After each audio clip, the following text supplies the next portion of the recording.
ID এইভাবে hack হতে পারে না।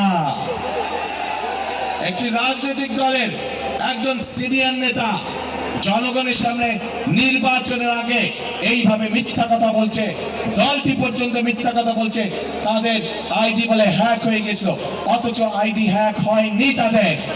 কাজেই এরা নির্বাচনের আগে নিজেদের স্বার্থ সিদ্ধির জন্য মানুষের সামনে মিথ্যা কথা তুলে ধরছে।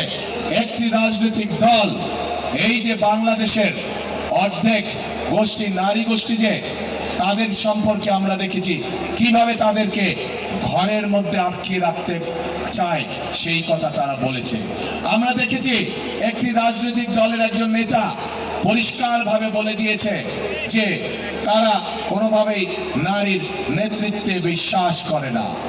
আমরা দেখেছি একটি রাজনৈতিক দলের নেতা পরিষ্কারভাবে দুদিন আগে বলেছে যে যে সকল মহিলা, যে সকল মা বোনেরা কর্মসংস্থানের উদ্দেশ্যে কর্মসংস্থানের জন্য যান, তাদেরকে প্রিয় ভাই বোনেরা আপনাদের সামনে আমার বলতে রীতিমতো লজ্জা হচ্ছে, এমন একটি শব্দ সে আমাদের সব মা বোনদের জন্য ব্যবহার করেছে যা এই দেশের জন্য একটি কলঙ্ক স্বরূপ।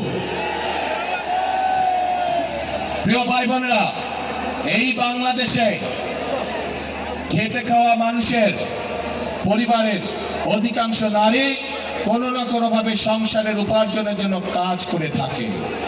এই বাংলাদেশের লক্ষ লক্ষ 50 লক্ষের উপরে নারী আজ যেই গার্মেন্ট শিল্প নিয়ে সকলে গৌরব করে, সেই গার্মেন্ট শিল্পে নারী শ্রমিকরা কাজ করেন। প্রিয় ভাই বোনেরা, সেটি নিম্ন মধ্যবিত্ত হোক, মধ্যবিত্ত হোক, সকল পরিবারের কর্মজীবী পরিবারের প্রায় সকল নারী আজ সংসার পরিচালনার জন্য দ্রব্যমূল্যের যে ঊর্ধ্বগতি, সকল কিছু যে দাম ঊর্ধ্বগতি, তার জন্য শুধু স্বামী একা কর্মসংস্থান হয় না, স্ত্রীকেও পাশাপাশি বিভিন্নভাবে কাজ করতে হয় এবং তারা এর মাধ্যমে তাদের সংসার জীবন নির্বাহ করে থাকে। কিন্তু আজ আমরা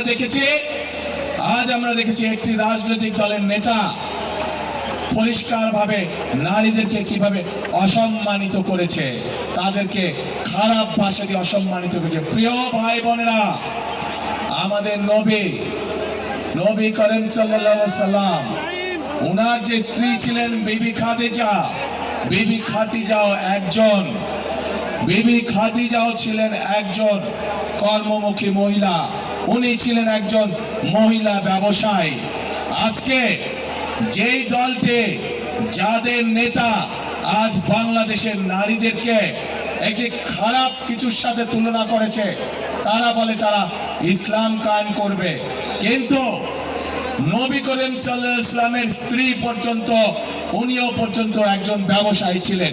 তাহলে আজকে কোথায় গিয়ে দাঁড়ালো বাংলাদেশের নারী সমাজ তথা তাবৎ পৃথিবীর নারী সমাজকে কিভাবে অপমান করা হলো?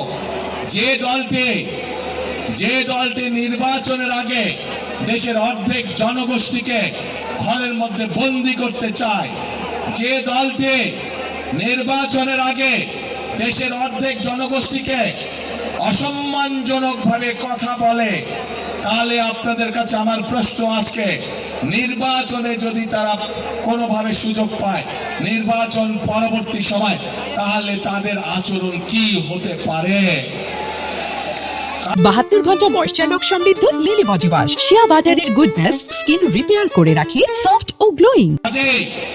প্রিয় ভাই বোনেরা, এরা শুধু নিজের স্বার্থের কথা বোঝে, এরা ধর্মকে ব্যবহার করে নিজেদের স্বার্থ রক্ষা করার জন্য। যেখানে প্রয়োজন সেখানে তারা তাদের মতন করে ধর্মকে ব্যবহার করে। আমরা গতকাল দেখেছি, যখন এই কথা বলার পরে তীব্র সমালোচনা শুরু হলো নারী সমাজ থেকে, যখন এই কথা বলার পরে তীব্র সমালোচনা শুরু সমাজের প্রত্যেকটি মানুষের কাছ থেকে, তখন তারা বলছে তাদের এই আইডি নাকি ফেক আইডি হ্যাক হয়ে গিয়েছিল। প্রিয় ভাই বোনেরা, এই বিষয়ে যারা বিশেষজ্ঞ তারা পরিষ্কারভাবে বিভিন্নভাবে বলেছে যে আইডি এইভাবে হ্যাক হতে পারে না। একটি রাজনৈতিক দলের একজন সিনিয়র নেতা জনগণের সামনে নির্বাচনের আগে এইভাবে মিথ্যা কথা বলছে, দলটি পর্যন্ত মিথ্যা কথা বলছে, তাদের আইডি বলে হ্যাক হয়ে গেছিল, অথচ আইডি হ্যাক হয়নি তাদের। কাজেই এরা নির্বাচনের আগে নিজেদের স্বার্থ সিদ্ধির জন্য মানুষের সামনে মিথ্যা কথা তুলে ধরছে, মিথ্যা কথা তারা বলছে। এদের একটাই পরিচয়, এরা মিথ্যাবাদী, এরা নিজেদের প্রয়োজনে নিজেদের স্বার্থেরা মিথ্যা কথা বলে। যারা মিথ্যা কথা বলে, হাজার লক্ষ কোটি মানুষের সামনে যারা মিথ্যা কথা বলে, যারা বিশেষজ্ঞদের মুখের উপরে মিথ্যা কথা বলে, এরা আর যাই হোক, এরা দেশ দরদি হতে পারে না। 72 ঘন্টা ময়েশ্চার লক সমৃদ্ধ লিলি বডি ওয়াশ শিয়া বাটারের গুডনেস স্কিন রিপেয়ার করে রাখে সফট ও গ্লোয়িং।